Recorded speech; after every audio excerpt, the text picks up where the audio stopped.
A very warm welcome to you to this special broadcast dedicated to celebrating a very troubled nation of Libya as it marks 70th independence. My name is Felicity Ezewike and I have with me... My name is Joe Hansen. Thank you so much for having me, Felicity. It's good to be here. And like I had rightly mentioned during the news at 9 a.m. that at top of the hour, which is 10, and that's where we are, that we will be having this special broadcast. Take a look at Libya at 70, the highs, the lows, the expectations, plus a postponement of the all-important elections, which was set to hold today. And more importantly, Libya turns 70. Felicity, so many things we'll be looking at. We want to give a rundown, and right before we go straight into bringing in our guests. Yes, indeed. It's going to go for 2 hours from now till 12 p.m. West African time. We'll be looking at the politics of it. We're looking at the politics, the governance, post-Ghaddafi era as well. We're looking at security and the economy. I'm particularly interested in the economic aspect of the conversation because it seems the people of Libya don't play a big role in this negotiation, peace talks and all of that. It always seems like they are at the backbench, so to speak. But before we get into all of that and introduce our guest, let's take a look at this package put together by our very own correspondent, Omolola Ololade.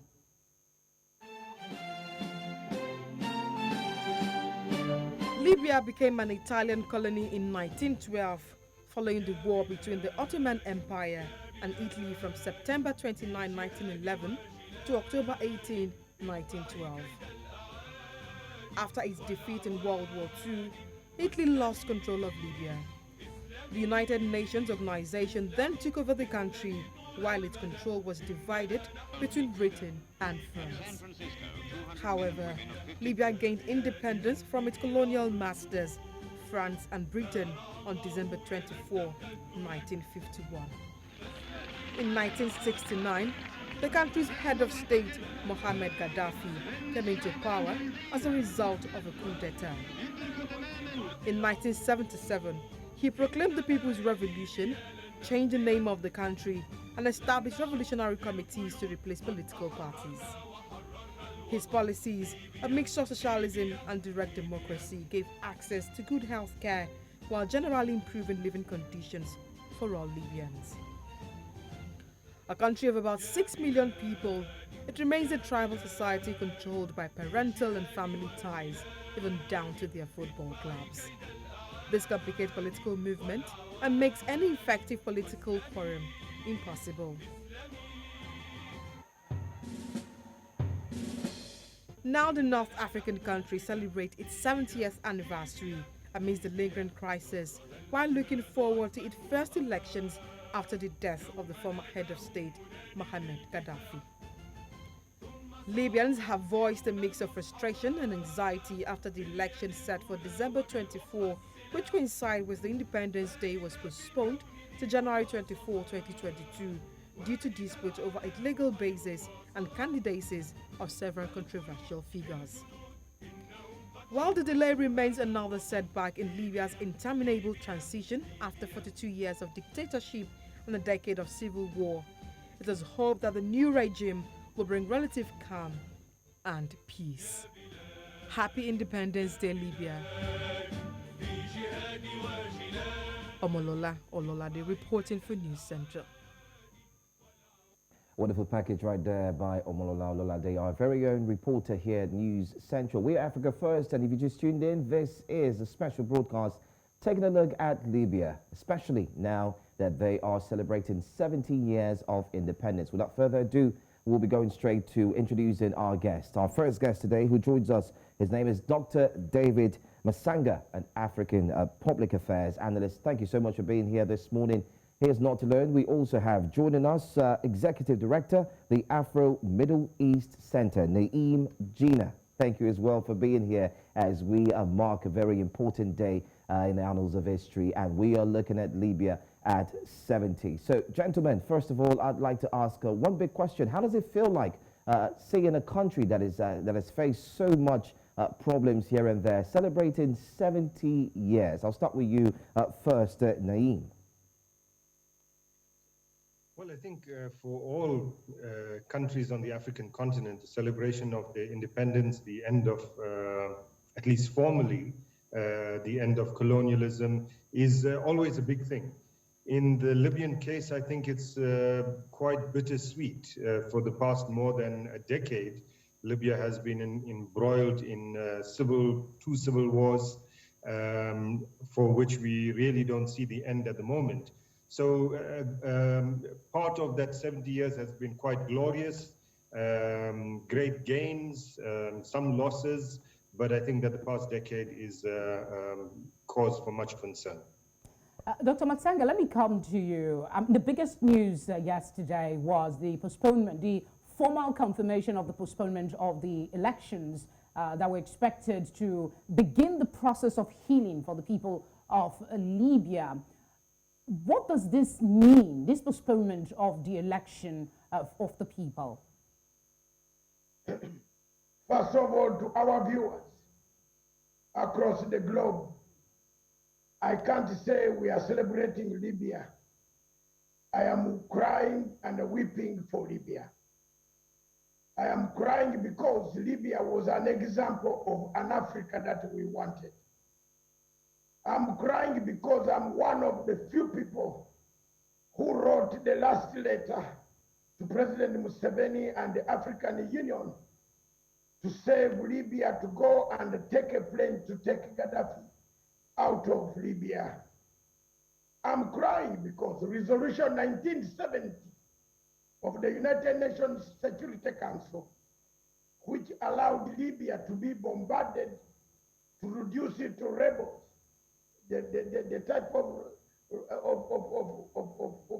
war of anarchy that we see today. I'm crying because Africa, the colonial masters, come back to haunt us through economic growth. On the question of elections, therefore, which elections? My sister, you are saying elections. Which elections? What elections? Who understands elections in Libya today? We have got to be very careful. We are, until Africa, we speak out our minds and tell the world the truth. Tell African Union the truth. There are two countries in Libya. There is a country in Benghazi and there is a country in Tripoli. So which elections are you holding? Are you holding two elections in two different countries? First of all, let's get one Libya, then you can hold elections. Otherwise, I don't see. In fact, you are talking of elections to hold the election. Well, I guess this election is being talked about because it's backed by the UN and the peace brokered late in October. But let's see if we can talk about the impact of the, celebrating a 70-year independence in a war-torn country. Is there really something, that we can see? Are we going to be complementing the efforts to restore peace as they commemorate the 70th independence, or are we going to look at the living condition of the people? What should we be talking about as Libya celebrates 70 years? What is independence then, Felicity? My daughter, what is the independence? What is independence? Independence means you have the freedom to be alive. The Libyans were alive from 1969 when Muammar Gaddafi took over. Libya was the only country that could be giving us medicine, money, resources. After the bombardment in 2013, Libya became a dead country. So when you talk about the celebration, I'm not saying you shouldn't celebrate. You can celebrate, but the same powers, the Ottoman Empire, has come back. And let the viewers know there are two countries that I want to mention on this television station. And I'm always frank. Let me die when you come to bury me. Come and say hallelujah. Two countries that have killed Africa. Two countries that are beginning to kill, to destroy Africa. France and Turkey. Those two countries I've seen them in the neighboring Somalia here. I am seeing a pattern of France and Turkey becoming the new colonizers of this continent of Africa. The conflict in Libya is fought between those countries headed by Turkey, which is holding Tripoli, and headed by France, which is holding Benghazi. So when you are telling your viewers that the people know the truth, let it come out. If this is what we want in Africa, then we are sorry. I don't see any celebration. I don't see any election. This is a waste of time. We know the rebel leader called General Khalifa Haftar, backed by the US, France, and the other powers, is based in Benghazi. We have recognized the government in Tripoli, which is recognized by the African Union. How on earth can African Union recognize two power centers in one country? So how the UN is messing us to tell us we celebrate? What are we celebrating? We first went and destroyed the country. Then we come back to say we celebrate. What are you celebrating? Let's just mourn with the people of Libya. That's my submission. All right, thank you so much, Dr. David. Let's spend a little more time with Naeem. Naeem, let's take a look at, still staying with 70 years, Libya has gone through different regimes, from the Greeks to the Romans, not forgetting Ottoman, Arabs, and so on. Do you think that this has in any way affected the country's growth and development?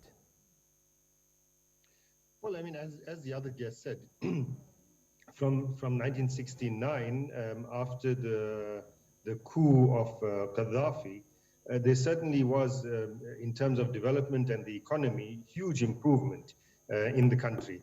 In a sense, one might say that it was around this period that colonialism really ended. But I'm not sure that we should make it sound as romantic as he does. I mean, the period under Gaddafi was a great improvement in the economy of the country. Libya, before the US imposed sanctions, had the highest per capita income in the world at the time. Of course, it has a small population of 5 million people and huge riches in terms of its oil. But politically, socially, it was a dictatorship. I mean, Gaddafi was a dictatorship. His dishing out of money across the continent, as was referred to, was in order to buy support across the continent from various other governments and people of the continent for his own project. Let's remember that his project for Africa was one of a kind of kingdom of Africa, where he would be the king. He had already declared himself the king of kings of Africa. He wanted, instead of an African Union, he wanted a United States of Africa with the capital in Sirte, which he would kind of rule over. So there are, and internally within the country, the kind of lack of basic freedoms, lack of democracy, etc. I think all of these need to be factored in. In the current context, what we're seeing, certainly I agree that a big part of the problem in Libya is foreign intervention.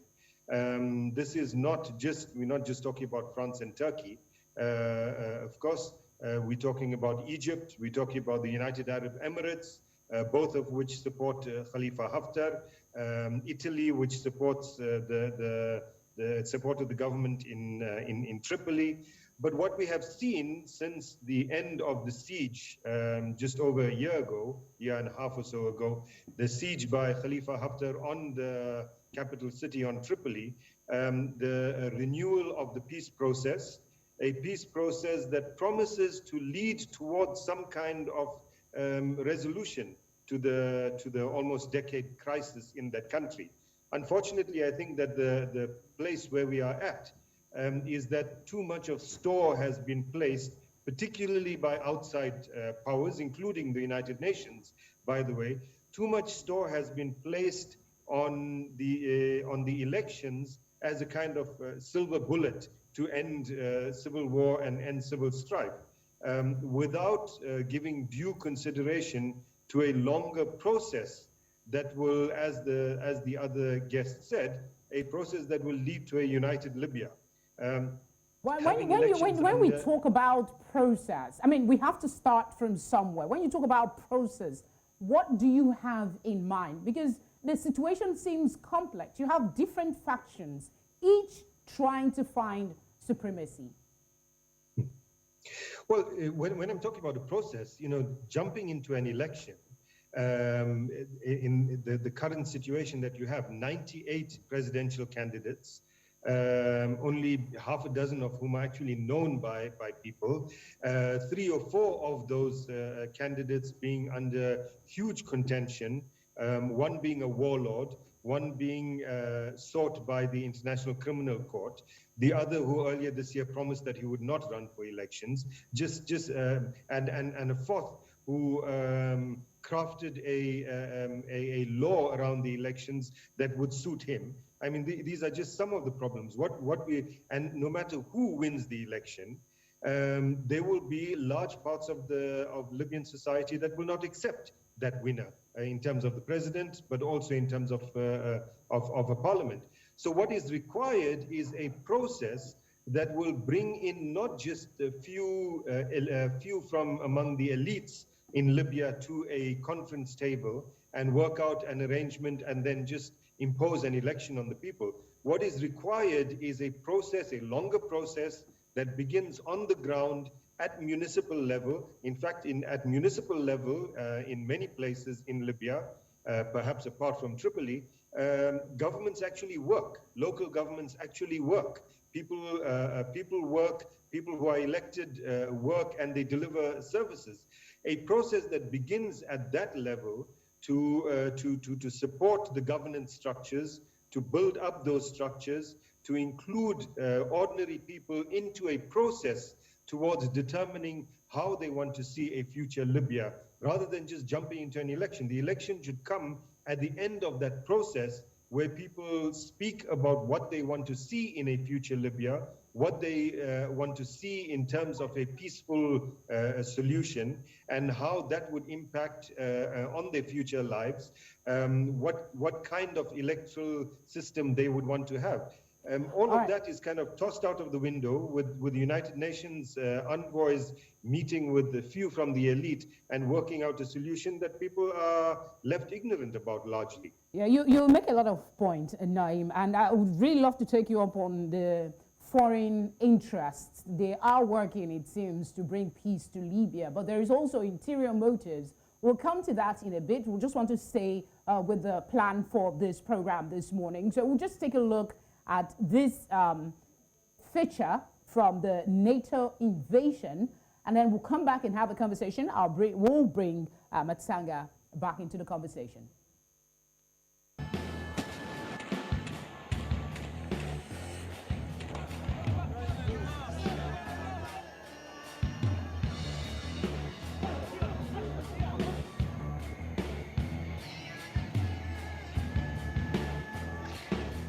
The UN Security Council passed a strong resolution that demands an end to the violence against citizens. The international community had to act. The violence unleashed against the people of Libya was intolerable.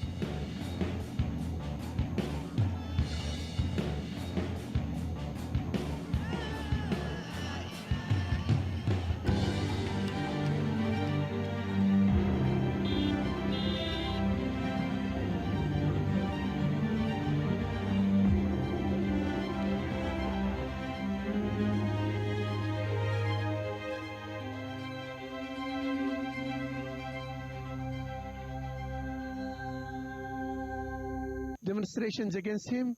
لما كانت القنابل هنا في هذا المكان. Bombs were falling بيتي on my house وأولادي تقتلهم and killing my children. Where were you, you rats? يا متوع الحي. Where were you, those with big beards? لكن But ليس لهم ذنب.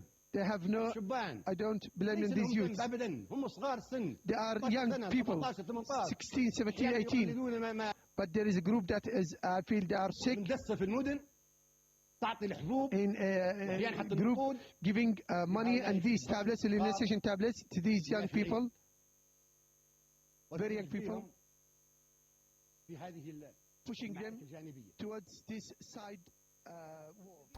And that was a scene coming from the former leader of Libya, Gaddafi, who actually ruled Libya for 42 years. And this takes us straight to our next set of questions. Once again, if you just tuned in, we have our guests who have joined us. We are looking at Libya, just turned 70 years. And many have said it's not a celebration of some sort, while some have said it is worth celebrating and taking a look at the country breaking free.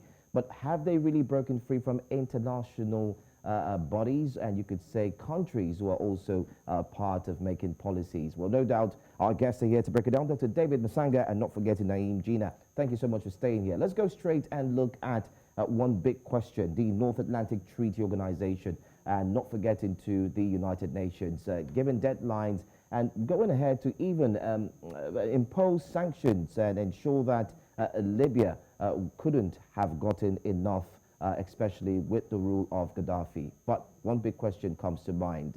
Let me start with you, our first guest. Let me go to David first. David, do you think the sanctions that were given way back, especially by the United Nations, did good to Libyans in general? First of all, your guest said I'm romantic.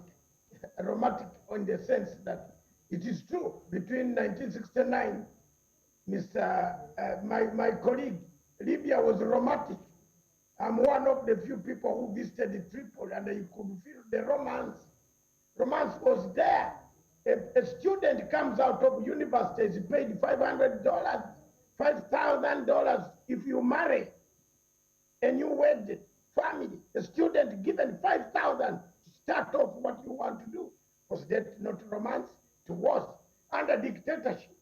I've studied political science to the last iota, my dear brother. On earth, you can give me an exam anywhere. A dictatorship, yes, was there. But a dictatorship that feeds its people, a dictatorship that directs its people, disciplines its people, could also be a dictatorship democratically. Today, all of us are looking at China. Have you ever heard of a Chinese MP? All of you. Is there a Chinese MP? You, Mr. Jahid, have you seen a Chinese MP? But is China not giving you food? Is America not borrowing money from China at night? But it doesn't want Africa to borrow money from China.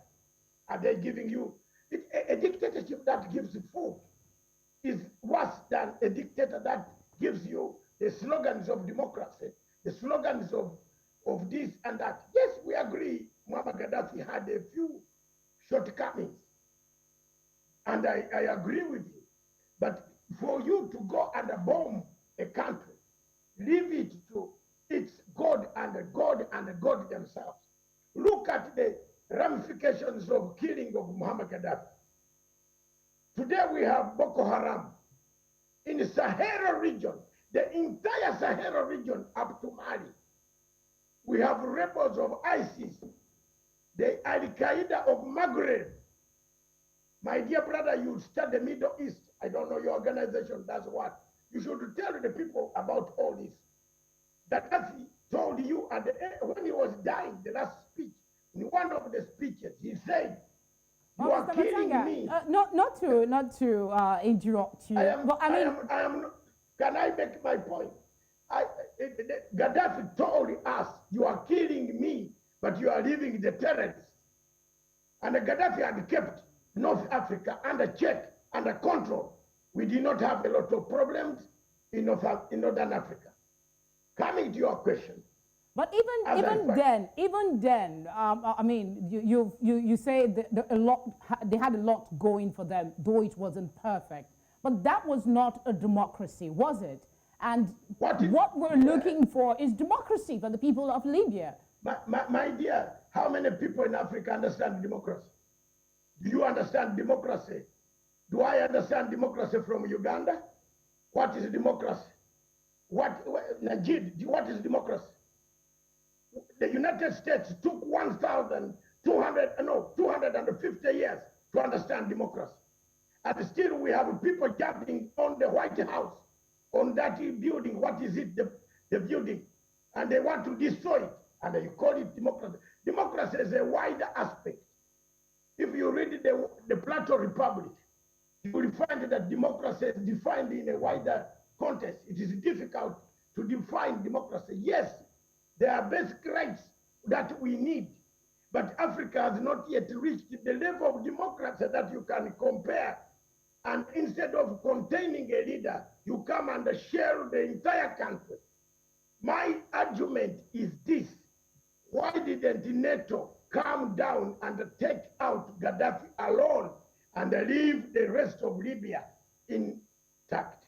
Why? Good question, Mr. Mtsanga. But we still have some archival videos I would like to take a look at as we continue this conversation. Let's take this one that features Obama. Probably failing to plan for the day after what I think was the right thing to do in intervening in Libya.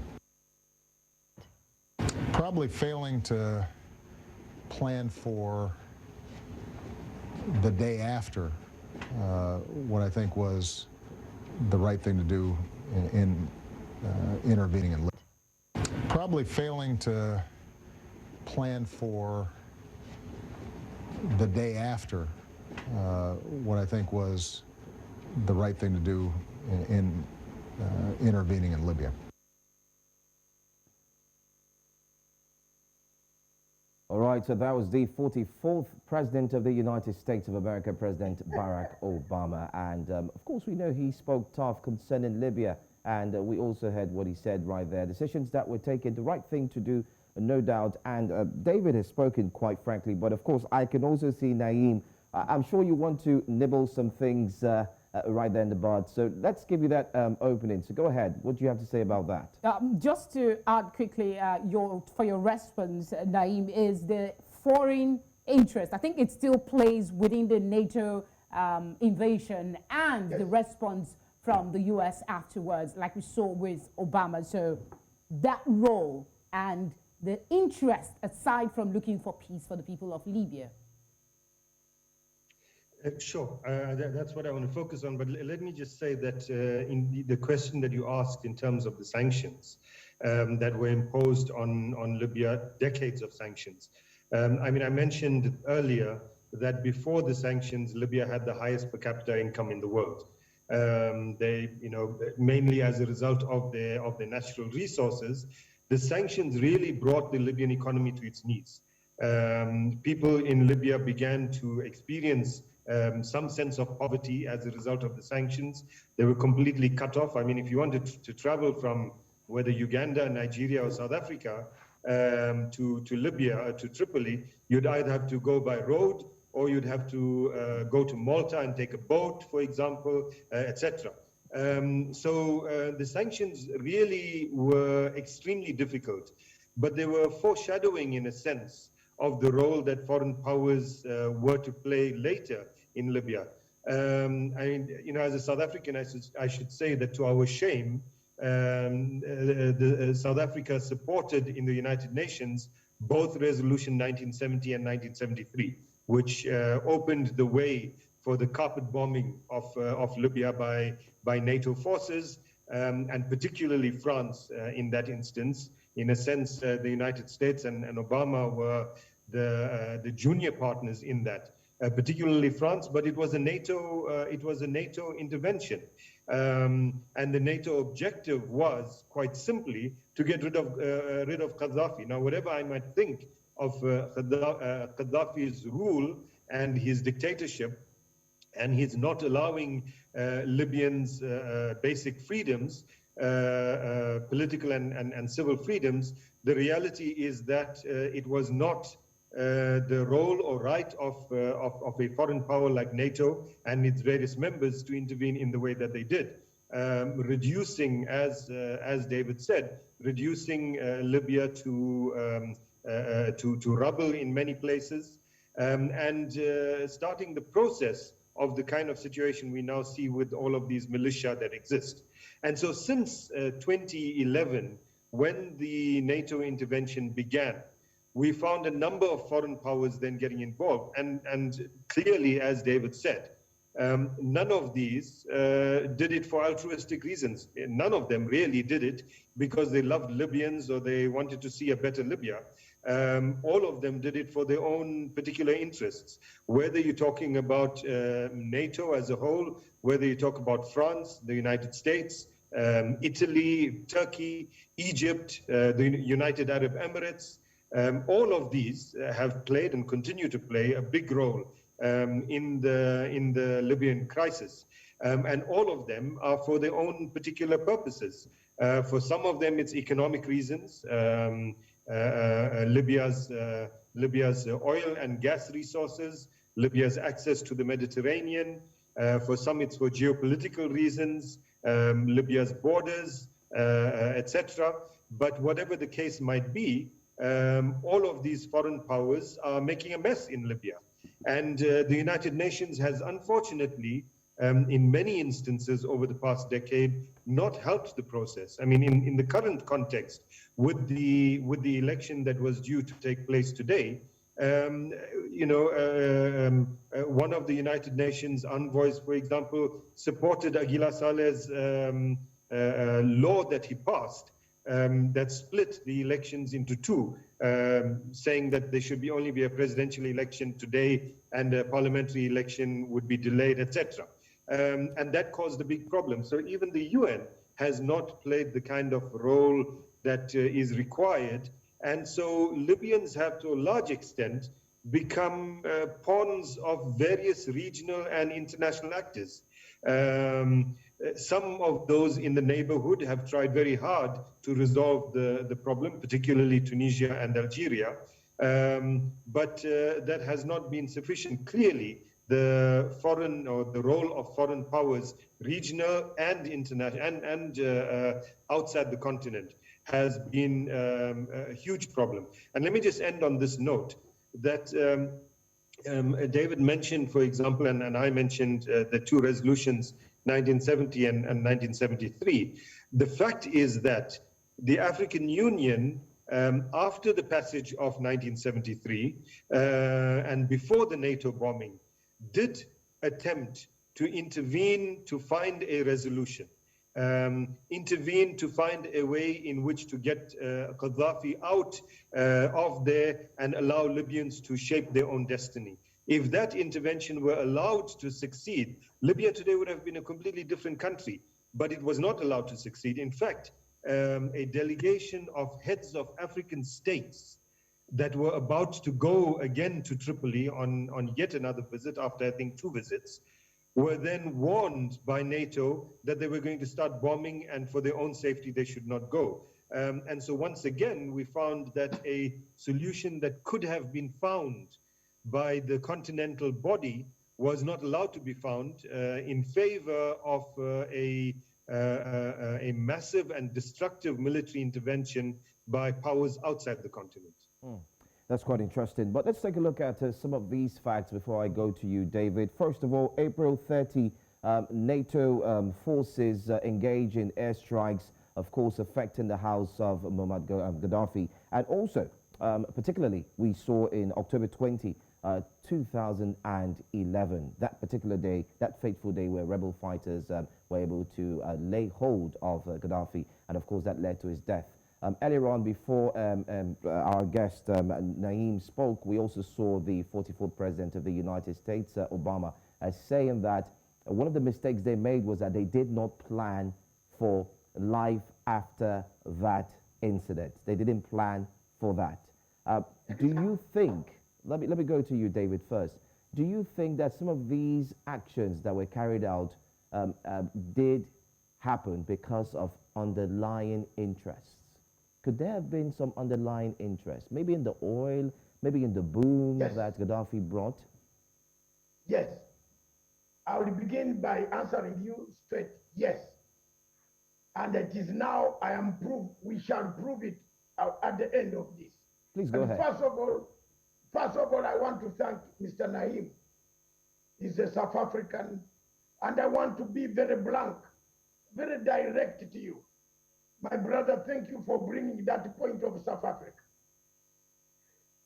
I picked a phone and called Zuma. Zuma was my friend. And I told President Jacob Zuma, you have sold us out, but God does not sell us out. I'm being honest.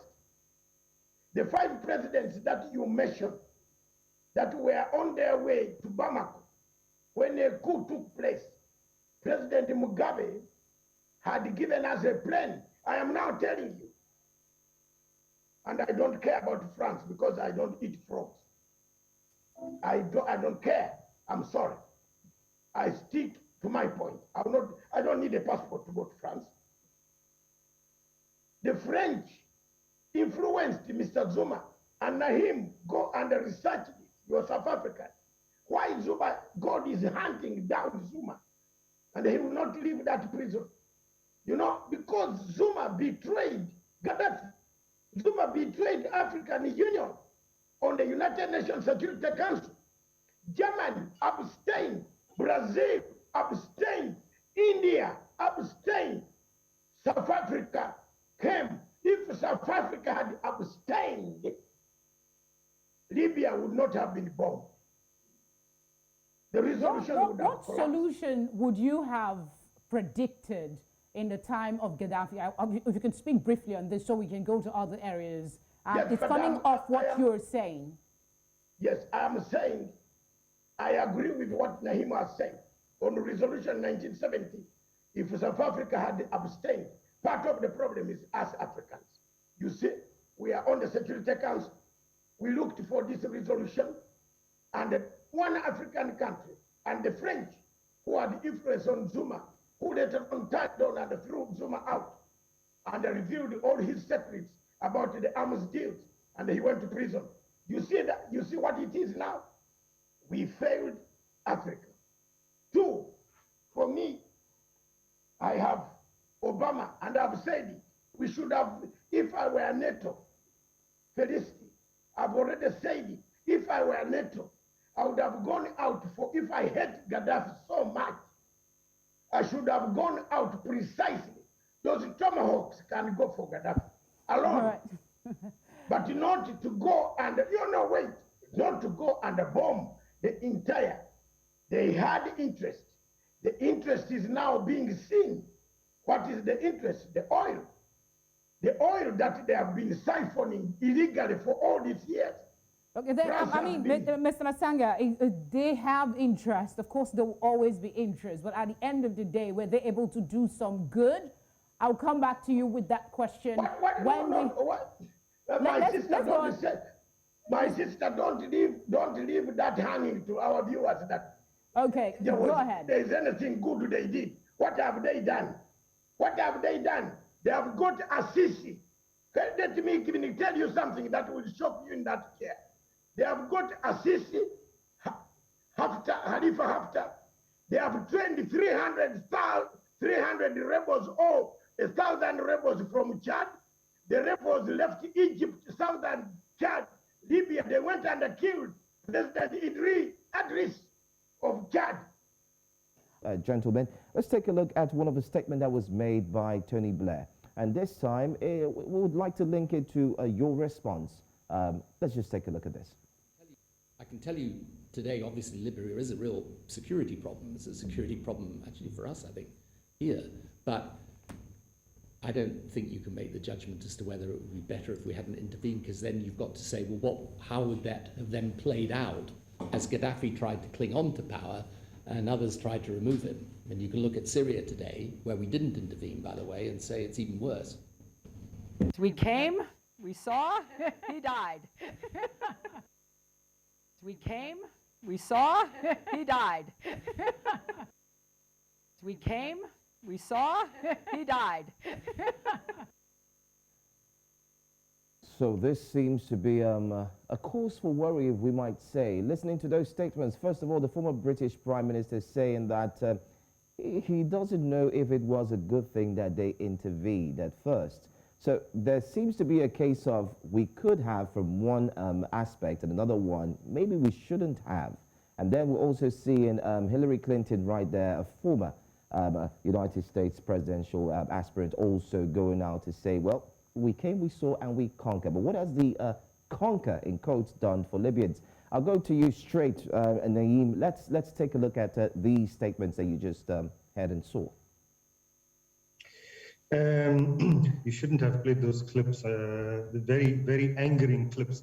Two extremely disgusting politicians, one a consummate liar, the other that takes joy in the murder of people of another land. I think those are strong statements to make, and those are very strong statements to make on people's character.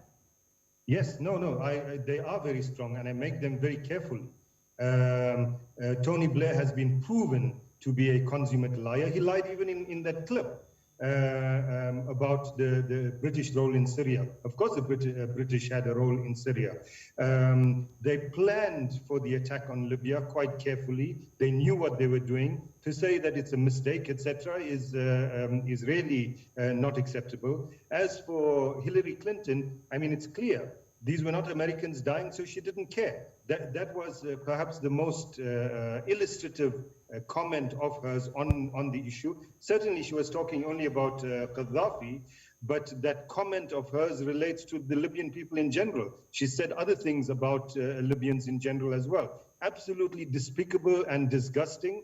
Not fit for a person who stands for, wants to be president of the so-called leader of the free world, certainly, and illustrative of the kind of attitude that certain northern powers have for people of the global south, and particularly for people of Africa. If we look at the American role, we spoke a lot about France and Turkey and Egypt and all of those, but the American role on the African continent today, AFRICOM, the United States Africa Command, is active in almost every country on this continent, either in terms of military operations, in terms of training, in terms of exercises, etc. And every day we see, even in the American media, the role that AFRICOM plays in the killing of African people. So these kind of statements, my view is that yes, Libya and the North Africa and the Sahel would have been a better place today if NATO did not intervene. That's quite clear to me. And even your own country, Nigeria, the arms from the weapons from Libya have seeped into northern Nigeria and are part of the instability in that country, but all the other countries in the Sahel as well. Our continent would have been a better place without that intervention. I think you've made your point very clearly. But in interest of time, let's see if we can take on the governance and election part of the conversation, because that seems to be really hot news. We'll take this track and then we will come back and continue the conversation.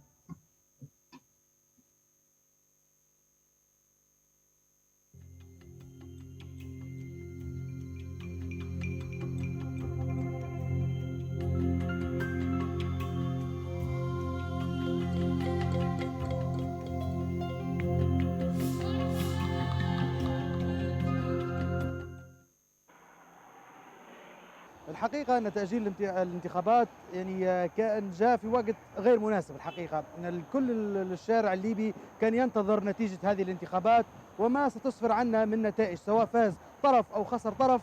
فالشعب كان محتاج أنه هو يطلع من هذه المرحلة. والله رأيي أنا ضد تأجيل الانتخابات صراحة. المواطن الليبي يستأم من المماطلة. نحن كمواطنين ليبيين محتاجين استقرار سياسي، محتاجين استقرار اقتصادي، محتاجين استقرار نفسي، وهذا ما يتمش الا بالانتخابات. والله حقيقة أنا ضد تأجيل الانتخابات. البلاد في مفترق طرق ومنحنى خطير بكل. 10 سنين تقريبا ونحن في انتظار ثمرة هالثورة وما نتج عنها من تغيرات وتقلبات في البلاد. الموضوع اللي صاير ما نعرفش، لمتى بتتأجل الانتخابات هذه؟ بعد 24 ديسمبر هذه لمتى؟ اسبوع، اسبوعين، عام، قاعده مش معروفه، الامور قاعده مش واضحه بشكل عام. نتمنى ان لا ترجع الحرب، نتمنى. الحرب ما تأتي إلا بالدمار والخراب والتهجير، فنتمنى ألا ترجع الحرب. خيبة الأمل هذه واردة على كل ليبي. كانت فرحة أن احنا يوم 24 يعني يطلع لينا نموذج إنسان جديد ينقذ البلاد ويعطينا شيء من عنده، وفرحانين بالانتخابات. هذا نبوا يوم 24، لكن توا يعني تأجلت، يعني في مشكلة كبيرة. Plenty of reaction coming on the postponement of the elections. This had been seen as a key moment in the UN brokered peace process to try and push Libya to a part of peace, maybe in the hopes of returning the country to democracy. But both our guests seem to not hold much in stock the UN-backed brokered peace process. So let's come to you. Let's go to Mr. Matanga. Your thinking on the postponement of the election, expected in a lot of areas, but what next? My sister, you know my position already, but let me make it very clear. I agree with the gentleman from South Africa. There are two people on this planet that God will not like. One of them is Tony. Can I make my statement? Mr. Matsanga, he has made the submission. Dr. Matsanga, Dr. Matsanga. Doctor, I beg your pardon. My apologies. Dr. Matsanga, please could you respond to the question? Yes, I'm responding. And I'm telling you, I agree with Naim on a situation where leaders celebrate the death of people. It is un-African. Let me summarize it for your television, for your sake, so that you feel you are intimidated when people say the truth about the truth of Tony Blair, who has been looking for jobs on African continent to advise African presidents when he is part of the system that he destroyed. By the way, I'm a member of the Labour Party for 33 years in the United Kingdom. I am a full paid-up member. Tony Blair left us in Kwagamaya State. Look at the states that have killed on African continent. He killed Zimbabwe. And you younger men on this continent might not even be thinking about this. And you must think about it. Coming to the elections of Libya, my submission is, which elections are you holding? Which ones? You can't hold the election. My question, sir, is now that the election has been postponed, you obviously have made your point about you're not in support, there are factions, so there are lots of issues around the election. We'll hopefully be able to explore in the course of this conversation. But what I'm asking you is, what next? If there is no election, we know that there was a meeting on Tuesday by factions looking to, if there is a power vacuum, to grab onto it. My question is, what next now for the people of Libya and the crisis there? Yes, thank you very much, my younger sister. The biggest problem we have on the continent of Africa is African Union. They don't put down their feet.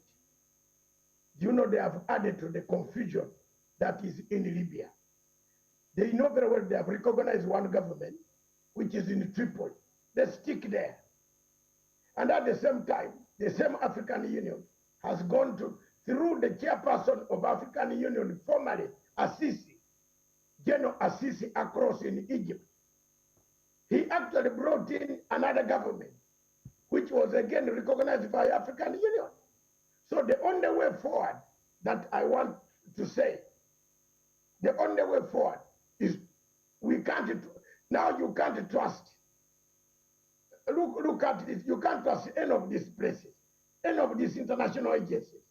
The UN itself has been left with an egg in the face.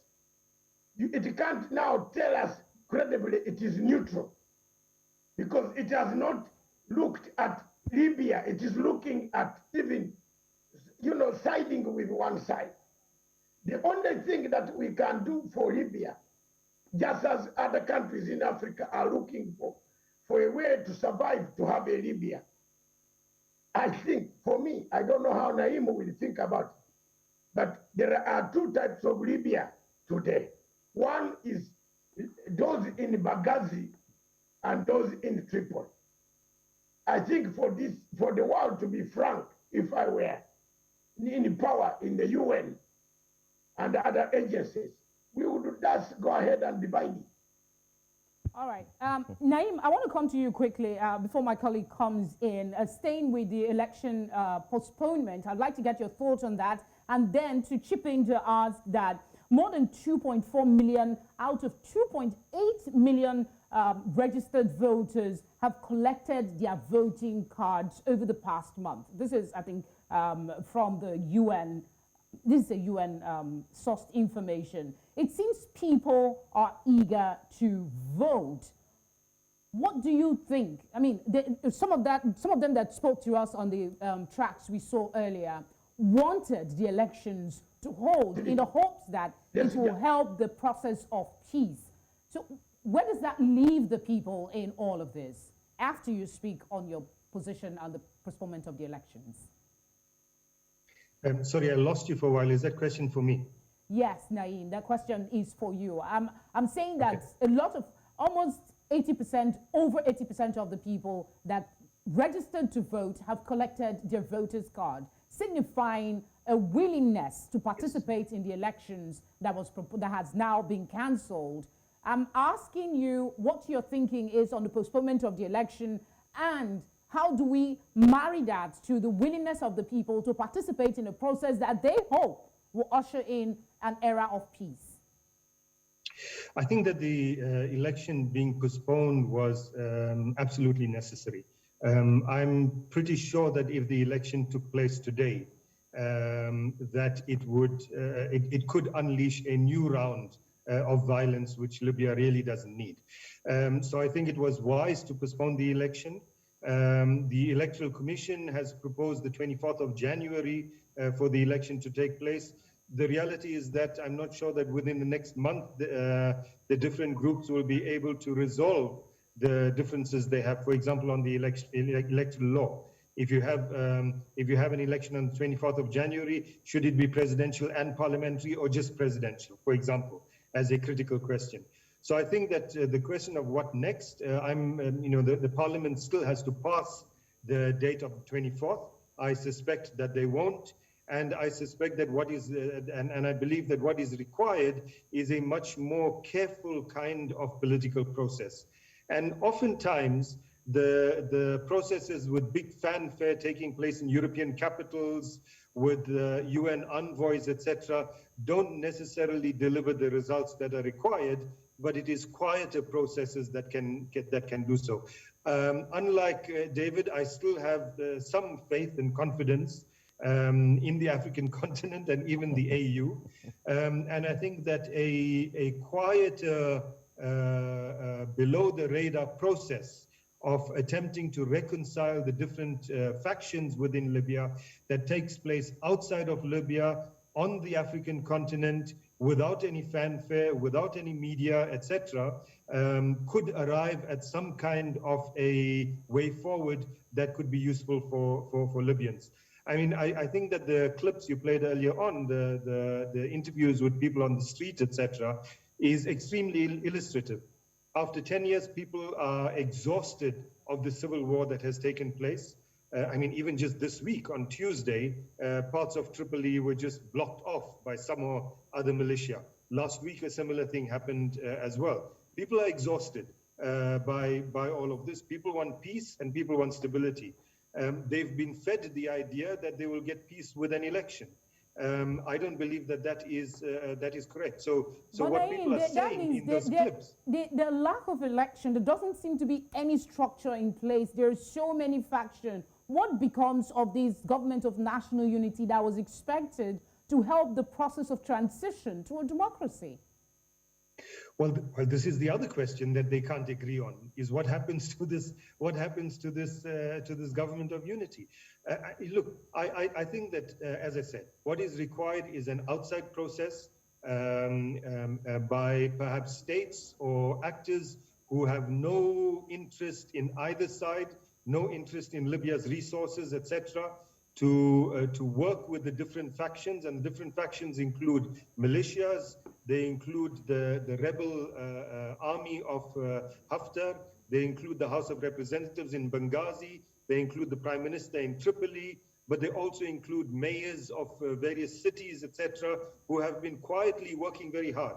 All of these people to be consulted, to be brought into a process where they can, without the attention of foreign powers that have interests, without the attention of the media, etc., come to some kind of an understanding of how the process should move forward. Not dictated to them, but an understanding that they arrive at, and then unveiled to the Libyan population. I mean, one of the things we're seeing in those clips is that people are concerned about the uncertainty, because uncertainty, as far as they are concerned, means instability, means a lack of peace.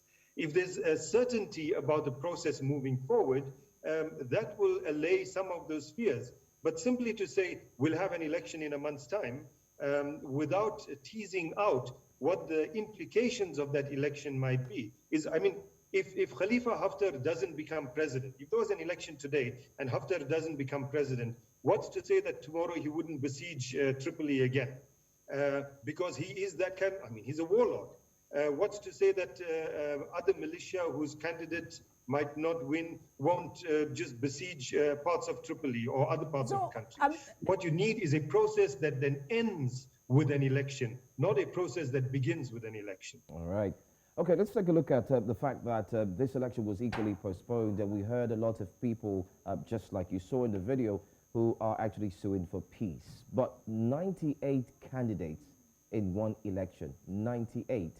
And to top it all up, we have the son of the former leader, Saif al-Islam Gaddafi, who actually was told he is not eligible to actually participate in this election because of one reason, the 2015 war crimes conviction.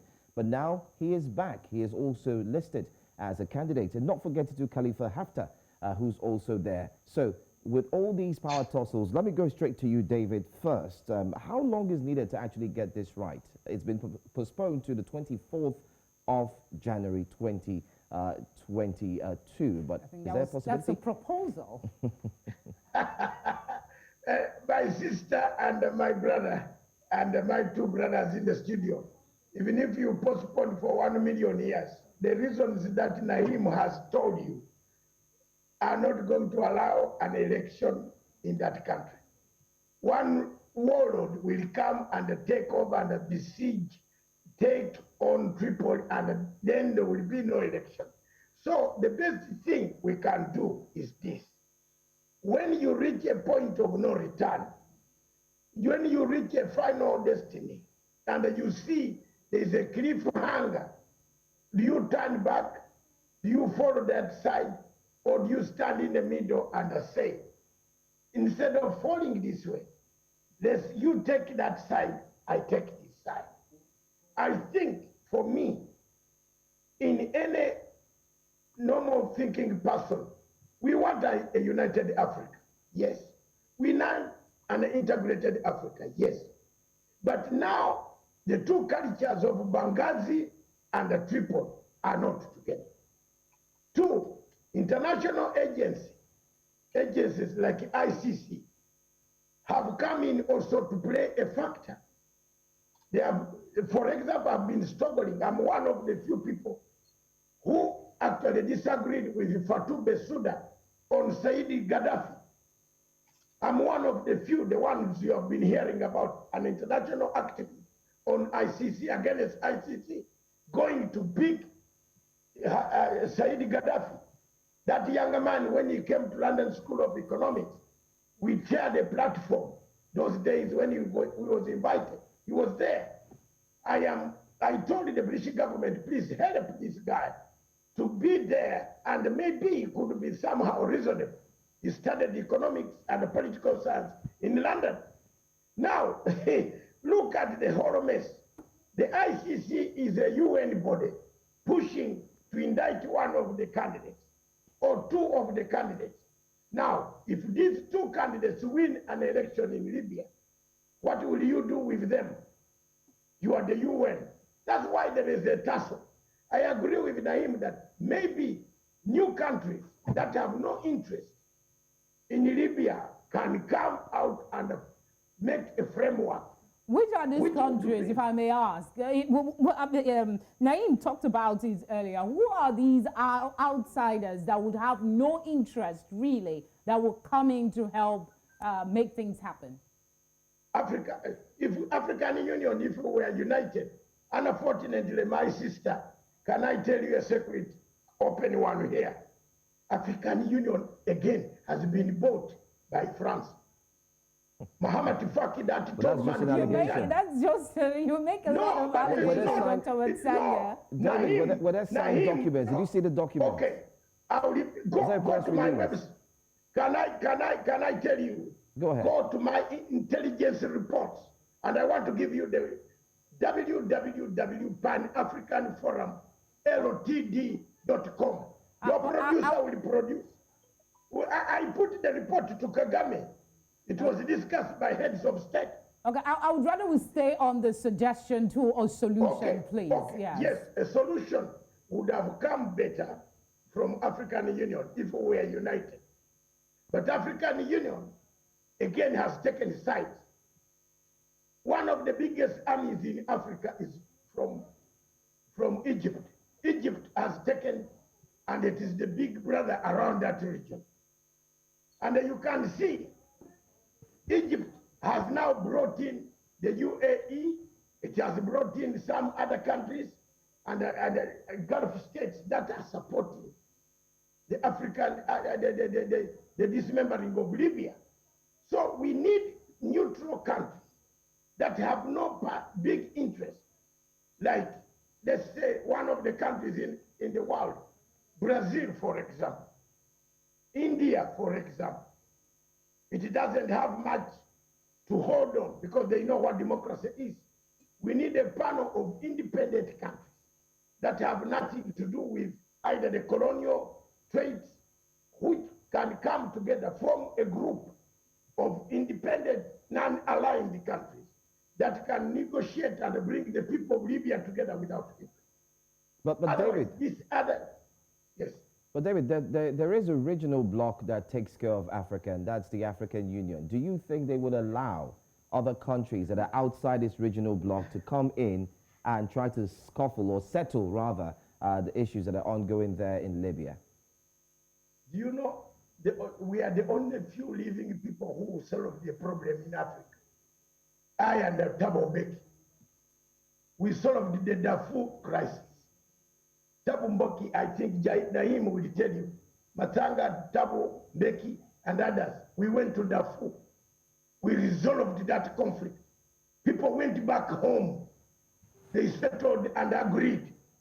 We are the only few people who could do that. African Union could not manage, cannot manage, because African Union, my brother, is paid even to survive.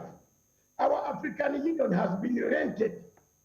Naim will tell you it is rented. If France says, I am not coughing, African Union will say, please cough. So we have a problem there. We have a problem there. And you people, younger men, cannot get jobs in African Union. Jobs were being sold. If you give some money, so many things I cannot say on your live TV here, which were happening there.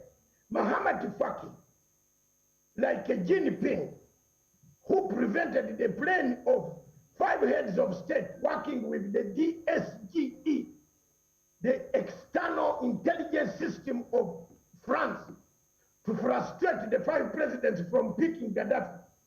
They have taken over African Union. So African Union is captured. They are fighting over it. That's why if you let me finish this small point. That's why you see the war in Ethiopia is similar. We are beginning now to dismember another big power giant in Africa. The war in Ethiopia is similar to that of Libya. Look at the Tigray. Who is supporting the Tigray? Who is supporting Libya? The Ethiopian Prime Minister. The same way. So for me, African Union, don't dream about it. Younger men, okay. we don't have African Union. Okay. We have a building. We have a building, but not African Union. Okay, I would like Mr. Gina to also take on that question briefly, because I have a follow-up that is also towards some kind of solution, if you agree with it. The question to Mr. Matsanga, Dr. Matsanga, I beg your pardon, I don't know why I keep saying Dr. Matsanga, was post-election. What are the options? Look, independent players, I beg your pardon. You talked about, you know, unbiased players coming in. Look, I still think that without having to include countries like Brazil, India, or whatever else, I think that this is something that can be dealt with on the continent. In fact, David points to the Darfur situation. There's also the South Sudan issue. Remember that the independence of South Sudan from Sudan took place, in a sense, without bloodshed. It was a political process. And that political process was initiated by the African Union. The African Union might not be united. It might not, certainly is not perfect, but both Darfur and South Sudan were processes that were African Union processes. Whoever the individuals that were involved might have been. I mean, in those two cases, Thabo Mbeki played a big role. David played a role, for example. But they were African Union processes. Now, I'm saying that the African Union can assign a couple of countries or special envoys, like in the case of Darfur and South Sudan, to deal with the matter of Libya, and the matter could be dealt with in a way that is useful and constructive. David will tell you, in the Darfur situation, for example, it was a unique situation in the way that it was dealt with the, you know, a former head of state from the African continent went and sat with his colleagues in villages to listen to what people had to say. This is the way a political process should take place. This is the way it can take place in Libya, and I believe that a group of African states can assist to bring some kind of resolution, a group of African states that don't have any direct interests in that. So David, yes, that would include Egypt, I would suggest. All right, stay with you still. I'm going back to the election conversation. The Electoral Commission has proposed a January 24th date, but the Parliament is seeking to extend it. We know that negotiations are continuing among the candidates and political institutions, as well as foreign powers. So conversation, dialogue seems to be ongoing. Does this give you hope in the possibility that they might still come around and the candidates might pick consensus, one among themselves to represent them? What does this say to you, the continuing conversation on elections? Well, I think the continuing conversation does give me hope, but the focus on elections, and even in terms of your question, maybe the candidates will come around. The focus on elections is actually diverting from the real issue, which is a process of reconciliation. As I said earlier, the election should come at the end of that political process, it should not be the beginning of that process. And so, yes, I think that as the Parliament is saying, or suggesting that the period should be extended. In fact, you know, I would suggest many more months before an election takes place, during which there is a careful and concerted political process that takes place, and not just left to political actors to undertake a process simply in order to see how they might win elections. That's not the political process that I'm talking about. I'm talking about a political process that will lead to a resolution of the crisis, not a political process that will simply lead to the holding of an election.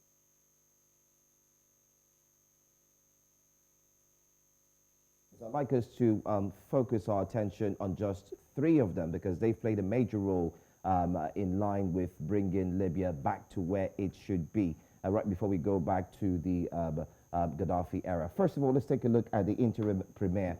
One was actually installed by the United Nations himself to bring about peace and lead towards these elections. First of all, we'll talk about Abdul Hamid Biba. Of course, we know how strong he really is. So far, so good. And then we'll also look at Saif al-Islam Gaddafi. So let's start off first with the interim premier. Many thought he wouldn't come out to make known his decision of being a president, but he did this on Thursday. And right now, it has been postponed. So what are your thoughts on him? Let's start off with that first. I'll start off with you, Dr. David.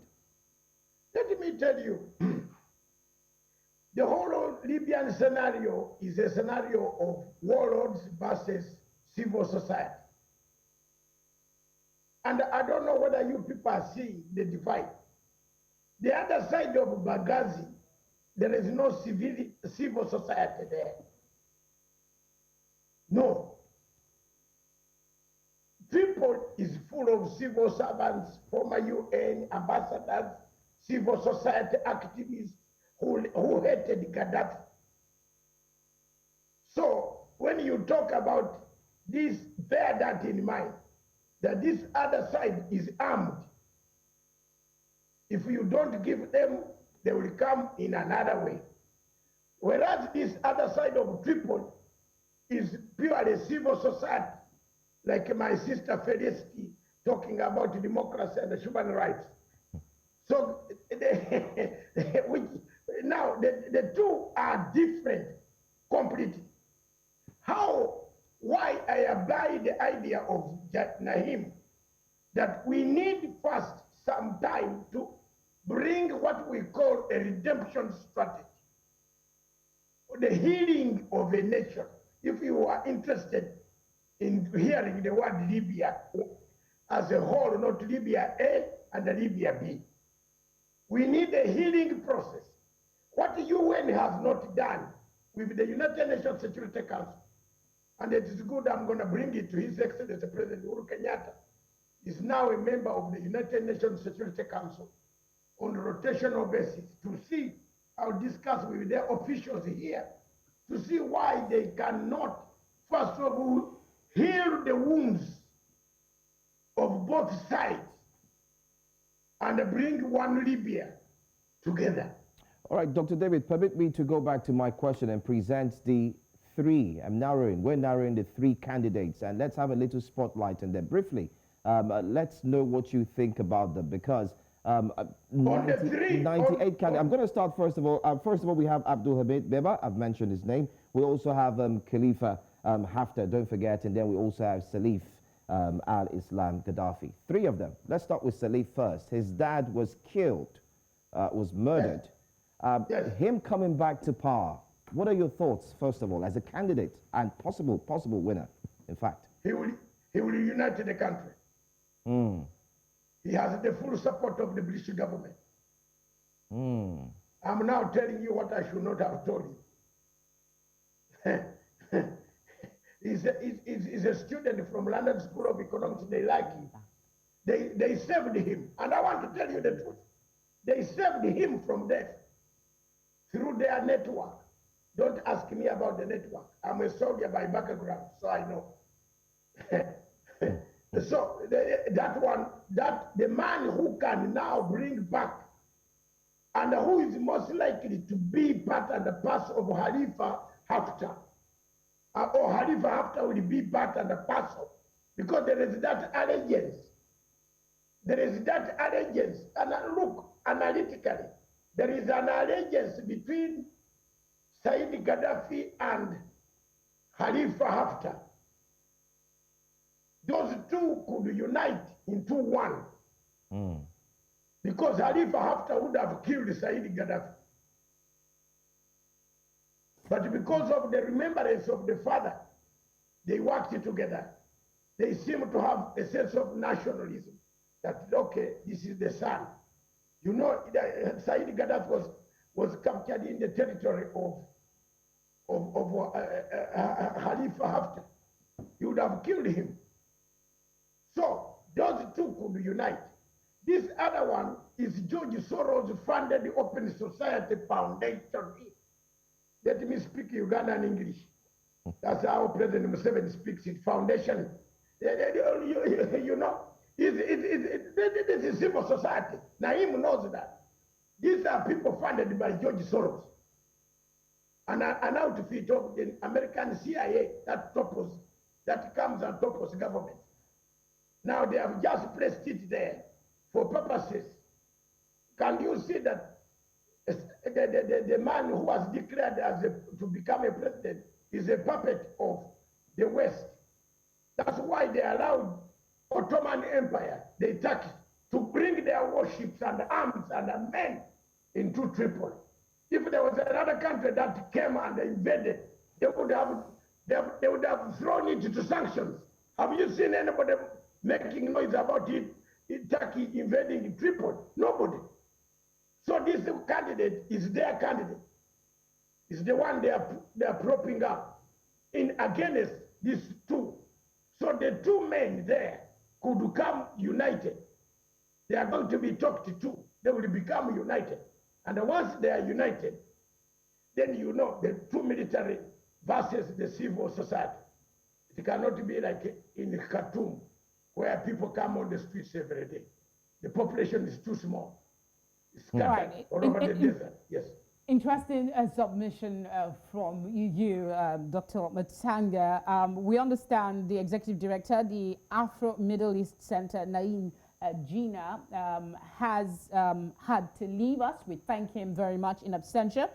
We're now joined by Alkan Satchu. He is the Africa Geoeconomic and Macro Analyst.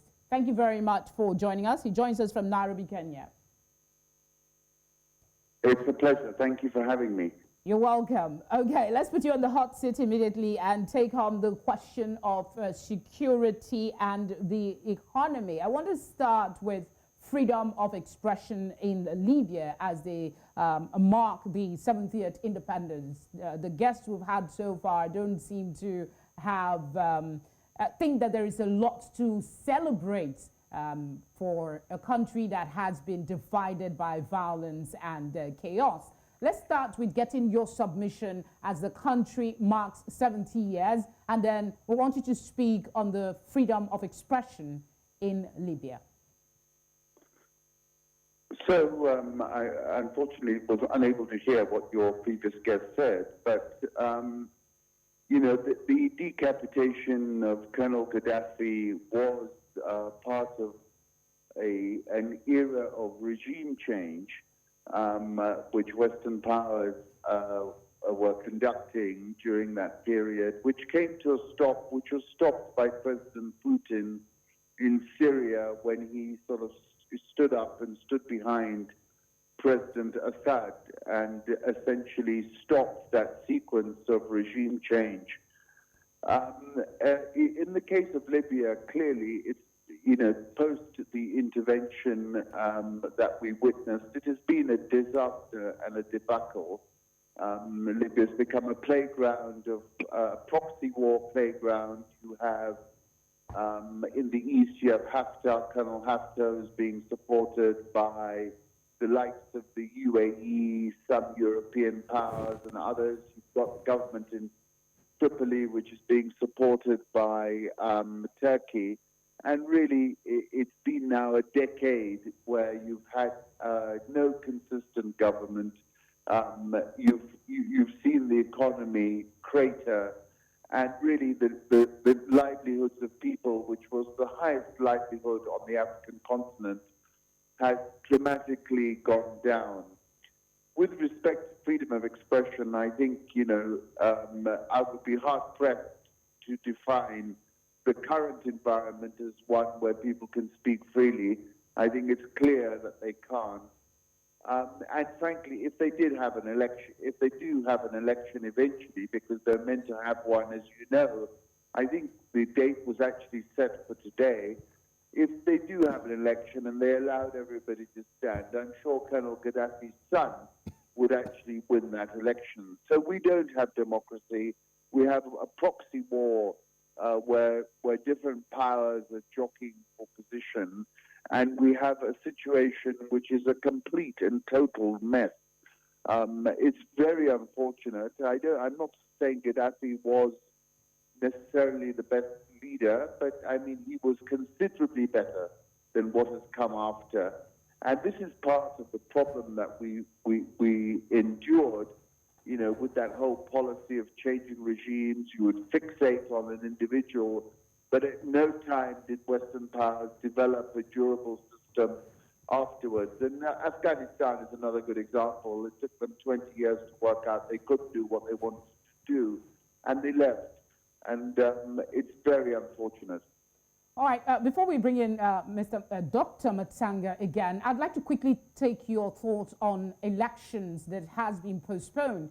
It's been touted as one of the ways to begin the process of bringing back Libya to some semblance of peace and unity and forming a government, basically. Where do you stand with the election? Is it something that you think should be at the beginning? Naeem, one of our guests earlier, said it should not be at the beginning, it should be at the end of the process. What is your thinking on the election? Is it one way to begin the process, or should it be after all the issues of conflict has been resolved? So I think, you know, you've got an environment which is not necessarily conducive to an election, because you've got these two sort of competing areas of authority. I would have thought in the East, you know, a free and fair election would be very difficult. You know, where you've got Colonel Haftar in charge, I would have thought it's practically impossible to really tease out a free and fair vote on that side.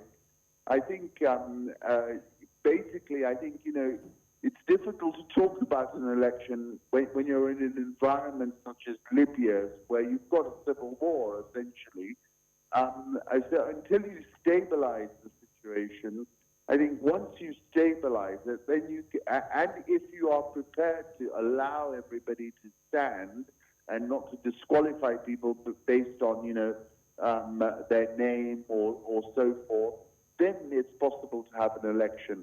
I think, you know, Libya, just to tell you, is a very rich country. We all know that. Its oil is the sweetest oil. All the European countries want that oil. But, you know, it is a mess. And I think the question is, how do you thread the needle? How do you stabilize the situation? I think the first thing is you've got to speak to all these other powers which are interfering. And work out a solution which brings absolutely everybody to the table, and then go for the election that, you know, that they've been trying to hold. All right, I'm going to throw the next question at you, Dr. David, but I would also love Ali Khan to equally jump on this, being a geoeconomist and also a macro analyst. Let's look at the 42-year reign of the former leader Gaddafi. Now, in his reign, no doubt, we saw a lot of economic stability. This was amidst some of the, of course, problems that equally took place, which led to the dissatisfaction of her citizens there in Libya. But do you think, personally, looking at the fact that there was a thriving economy, do you think there's something that those who are gunning to become presidents can learn from Gaddafi right now, looking at the economy? Thank you very much. Khan is my younger brother.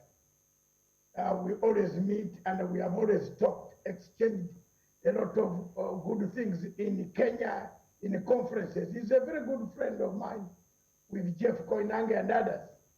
And he has rightly put I think he's not talked differently from what we have been talking. It is impossible on that ground for you to have an election. The analyst people agree to have one. But do you think the leaders, your question is, do you think the leaders currently can learn from what happened to do better? To me, that can come after there is a redemption strategy. And please mark that word, redemption strategy. Redemption strategy is accountability, truth-telling, reconciliation, restitution, reparation, and the healing. There's no healing process in there. We have not healed the nation. The UN on this one, they have done zero. They have not healed that nation. Therefore, these new leaders, whoever is going to prop up to come one election, the parliament is right to say, let's have more time, postpone these elections.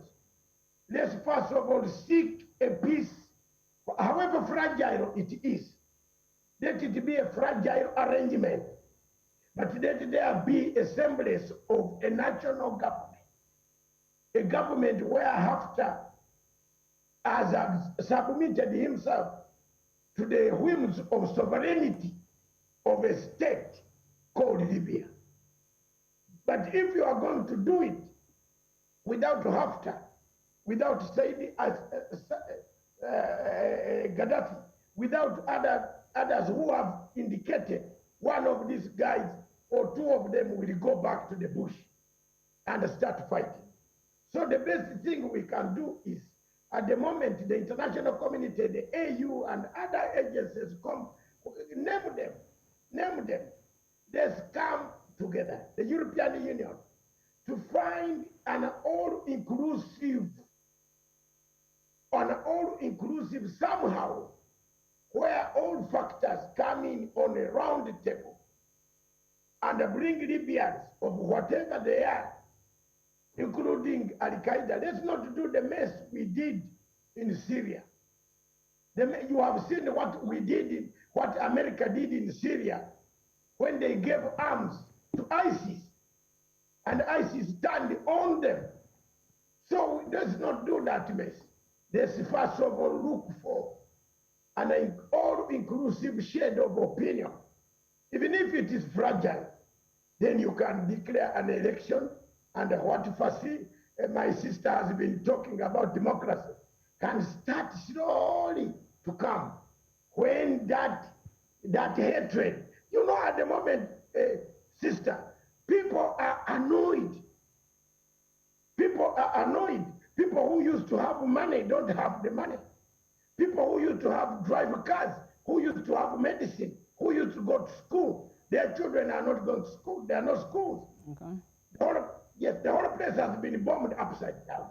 Therefore, I think let's seek an all-inclusive redemption strategy where every Libyan will understand that, yes, there was it happened, we went through this, but we are back, we want to build a new country.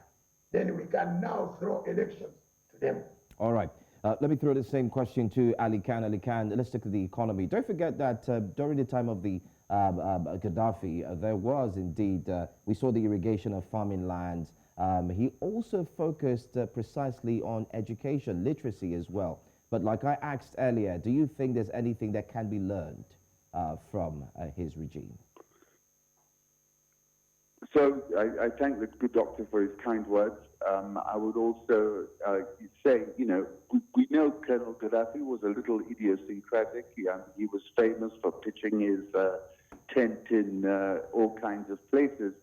But if you look at his period purely from an economic perspective, you can't argue with what he delivered for the Libyan citizens.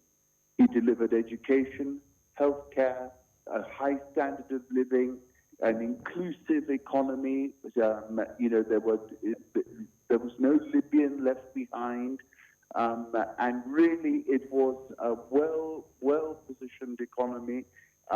It was fair for both men and women. He educated women as well as men. So he was extremely progressive when it came to the economic front. He had these grand ideas of, you know, the water, the irrigation, farming, and also, you know, whatever one says, he was a Pan-African. You know, he believed in the continent. He had the idea of the African currency. He was thinking ahead of his time. Now, the current problem is you've had, you know, this regime change 10 years ago. You've got this situation where you've got two centers of power. And really, the question is, and I think the doctor was trying to address that via his idea of a unity government, is how do you now bring everybody under a single tent? How do you stop the civil war?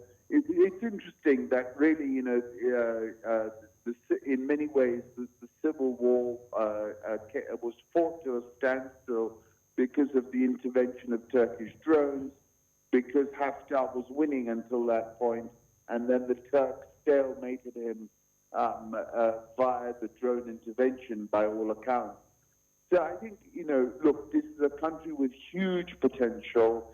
It had a very sophisticated economy, but it needs, you know, the sine qua non now is some kind of political settlement, political stability in order to return the economy to where it was. I don't think you can do one without the other. I think you need the political settlement first, and then you can move this economy forward. But make no mistake, this economy has potential. But I think also, the Europeans have a big stake in it. If you look at it from the perspective of being part of the Mediterranean economy, and I think the Europeans are taking a very much a security, immigration type approach, which is missing the big picture, which is missing what it takes to stabilize the political scenario.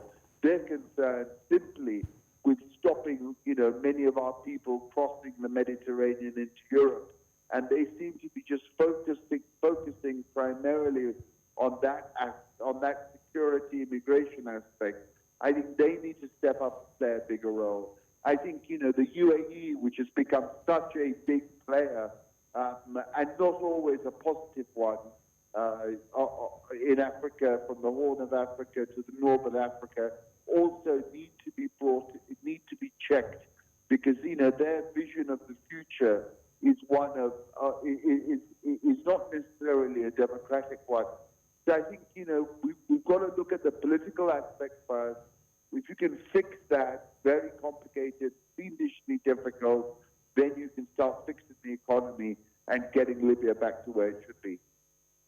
You expressed the optimism that there's a lot of potential when we talk about the economy in Libya. And earlier, the World Bank did predict that should the political process that is ongoing continue positively, and that the security situation remain a little bit stable, that the country will be on a path to economic recovery.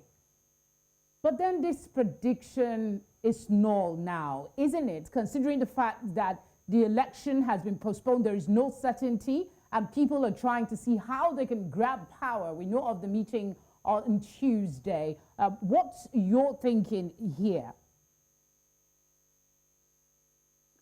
I think basically there is going to be very little economic growth. Of course, in an oil economy, if you can pump the oil, then you're going to get some degree of economic growth. But that's not going to be felt by the average citizen. It's going to be, typical of these types of economies. No one experiences it. Anyway, at the moment, the oil, there are problems and challenges with pumping that oil. So I think, the IMF, the World Bank tend to be optimistic, tend to sort of paint a rosy picture. But as I said before, until you stabilize the politics, you're not going to get any economic growth, and the average citizen is not going to feel any benefit, and you're going to get it. And the problem is you get this tipping point where you get negative cascade effects, and you can cascade very, very quickly. So I think, like I said, politics, you resolve it, stabilize it, then you can look at how you get that economy back to where it was 10, 15 years ago, where it really was riding high. All right, let's come back to you, Dr. Matanga. I want to talk about the people. In all of this, we've talked about the concerns that the people have. We've also talked about their willingness to take part in election as one way to try and start the path to peace. On the flip side of this, these people have gone through a lot of mental stress. And then we also have the pandemic. The pandemic did not leave them alone. Where does the people factor in all of this? How can they play a role in trying to bring back peace to the country? Or is this primarily the responsibility of the peace that's being brokered by UN and other international bodies? And I know this is a tough one. If you factor in the fact that the protests, the peaceful protests that the people try to engage in has been met with a lot of force and violence. The rise to nationalism in Libya is on a very high rate. The Libyans have come out of this conflict, determined people, very determined to make their country better. Some of them are saying, okay, we have been caught here. The oppressor, they don't know who the oppressor, who is the oppressed. They are the oppressed. They are the ones who are oppressed. The oppressor remains the same, the person who triggered the first bomb. Remember, Arab democracy. Any student of Arabic political governance will know that when it comes to pointing fingers and turning to where you should throw your stone, they will throw at France, they will throw at Britain, America, and the other Western countries. So for me, the rise of nationalism, that you see demonstrations coming on the streets of Tripoli and the streets of Benghazi, people demanding. People have realized that all these lies that were put on their past leaders, some of the things happened badly, fine. But now, people don't have food, people don't have medicine, people don't have money, and the oil is being pumped.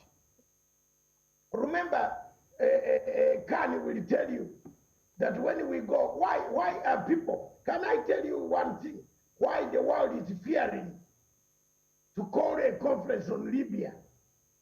It's because we are going to find thieves. There are thieves who have been pumping the oil quietly. And one of the thieving countries, France, they have been pumping oil. My friend, the French caused you a war in your place where you are seated there. Shell, BP, and what? Total. Total has been pumping oil out of Libya. You think they want such a conference? Do they want such a conference to take place? That's why you see Libya is in turmoil. Every effort which will bring on a government in Libya will expose the thieves, those who siphon the oil and sold it in millions and millions and millions of dollars. They don't want accountability. And that is why the people in this are the masters who should rise up. People should come back and train the Libyans to rise up to say, hello, we have a problem here. The guys came and dropped guns on us, bombs on us, they better go. It is indeed a very dicey situation in Libya, no doubt. The issues they seem insurmountable, but the solution still lies with the people at the end of the day. Ali, I don't know if you can just speak on that quickly, the place of the Libyan people in all of this, how they can play a role as well in the peace process. So I think, really the honest truth is, if you want to reach a political solution, then you need the people to participate. I mean, that is the bottom line in any scenario. I think the problem right now is that for the last 10 years, power has been held through the power of the gun. I mean, the more powerful you are militarily, the more power you've managed to accrue and grab in the context of Libya post-Ghaddafi. So really, somehow or other, I think for the people to rise and for their voice to be heard, the power of the gun has got to be reduced. And for now, I think it's difficult to see that happening, although there seems to be a kind of standoff or checkmate or a situation where neither side is stronger than the other. But at the end of the day, I mean, if you are interested in a longer term solution, you've got to empower the people and give them a pathway where they can express their opinion freely, where they can vote freely, and where they can choose leadership in a fair and democratic process. I think, unfortunately, we're a long way away from that. I hope we find ways to accelerate it. I genuinely do. I think there is so much potential, but the question is, everyone seems to have a different agenda. There are lots of people in the mix, and this problem is not unique to Libya. You can see it happening in the Sudan. You can see it happening in some ways in Ethiopia. So the question is, how do you resolve all those competing interests, and at the end of the day, get to the point where the Libyan people can choose their leader and get themselves back on track. I want to say thank you so much, Ali Khan Sachu, for being a guest here with us today on this very special day. Thank you all the way from Nairobi, Kenya.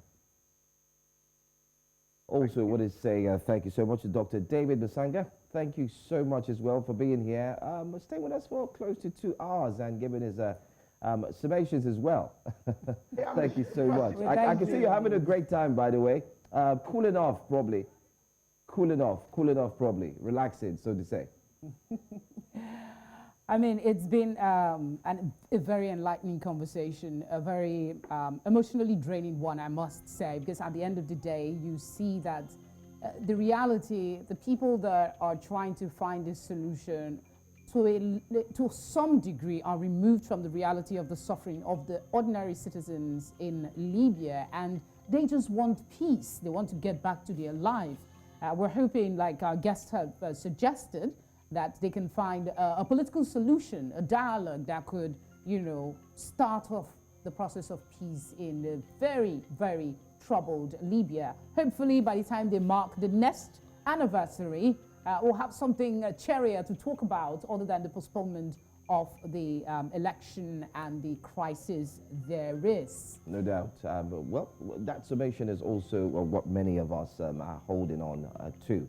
I want to say thank you so much once again to all our guests who have joined us. It's been one long stretch taking a look at Libya turning 70 and also taking a look at the possibilities, especially looking at the areas of growth, politics, governance, post-Ghaddafi era, not forgetting to security and the economy. I want to say thank you to you for sticking with us. Don't forget, at the top of the hour, we've got news, headline news coming your way. And do not forget to also feel free to visit our website. We've got the website www.newscentral.africa. Follow us on all our socials. You can drop your comments and feel free to also tell us what you think about Libya while they are celebrating 70 years. It's been a pleasure. Just to quickly add that, of course, you can watch this conversation. It's almost 2 hours of talking about Libya as they mark the 70th anniversary. You can check it on our YouTube page to watch a replay of this conversation. As my colleague has said, it's been a pleasure. Thank you very much. We'll see you again next time.